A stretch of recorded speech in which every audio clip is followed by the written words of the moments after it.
YS Jaganmohan Reddy గారు ఎల్లుండి అంటే బుధవారం వైసీపీ కీలక నేతలతో ఒక సమావేశానికి పిలిపించారు. ఇందులో రీజనల్ కోఆర్డినేటర్ల దగ్గర నుంచి ఎంపీలు, ఎమ్మెల్యేలు, పార్టీ జిల్లా అధ్యక్షులు, ఎమ్మెల్సీలు, ఇన్ఛార్జులు, సో వైసీపీకి సంబంధించిన కీలక నేతలందరూ ఈ సమావేశానికి హాజరు కాబోతూ ఉన్నారు.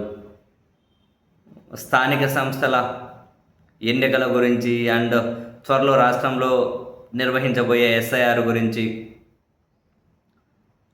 అండ్ ప్రభుత్వ అవినీతి, ప్రజా వ్యతిరేక పాలన, దాన్ని మరింత జనంలోకి చొచ్చుకెళ్ళే విధంగా ఏ విధంగా ముందుకెళ్ళాలి అండ్ పార్టీల నిర్మాణం ఇంకా ఏడైనా కనుక మిగిలి ఉంటే దాన్ని వేగంగా ఏ విధంగా ఫినిష్ చేయాలి, ఈ అన్ని అంశాల మీద జగన్మోహన్ రెడ్డి గారు చర్చించబోతున్నారు అని చెప్పి వైసీపీ వర్గాలు చెబుతూ ఉన్నా, అంతకుమించి ఇంకేమైనా కనుక కీలక అంశాలు ఏవైనా ఎజెండాలో ఉండబోతూ ఉన్నాయా, జగన్మోహన్ రెడ్డి గారి రాష్ట్ర పర్యటనల గురించో, ఎందుకంటే పాదయాత్రకు ఇంకా టైం ఉంది.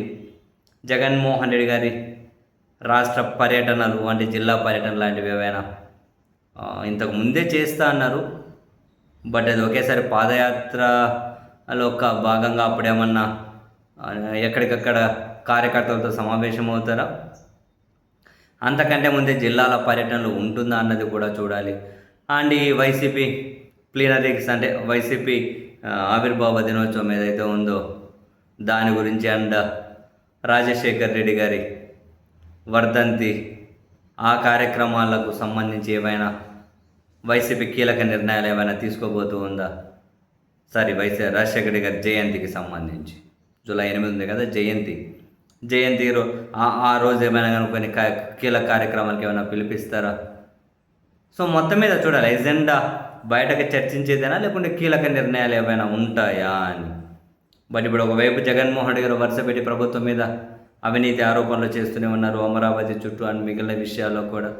చంద్రబాబు నాయుడు గారి ప్రభుత్వం చాలా తీవ్రంగా కక్షపూరితంగా వ్యవహరిస్తూ ఉన్నారు, వ్యవస్థలన్నీ కూడా చాలా దారుణంగా వాడుకోబడుతున్నారు, అప్రజాస్వామికంగా, చట్టానికి వ్యతిరేకంగా, రాజ్యాంగానికి వ్యతిరేకంగా ప్రవర్తిస్తూ ఉన్నారు అని చాలా వాటి మీద మేము చర్యలు తీసుకుంటామని వైసీపీ చెబుతూ వస్తూ ఉంది. అండ్ ఇప్పుడు చూస్తే కొన్ని కక్షపూరితం చర్యలు అనేవి మరింత పీక్స్కి వెళ్తూ ఉన్నాయి. మరి వీటన్నిటిని పరిగణలోకి తీసుకొని వైసీపీ ఏమైనా కీలక నిర్ణయాలు తీసుకునే దిశగా ముందుకేమన్నా వెళ్తారా చూడాలి. మొత్తం మీద కీలక నేతలందరినీ కనుక కాల్ఫార్ చేశారు, మరి దాని ఎజెండా ఏంటి, ఓవరాల్గా ఏం నిర్ణయాలు తీసుకుంటారు చూద్దాం.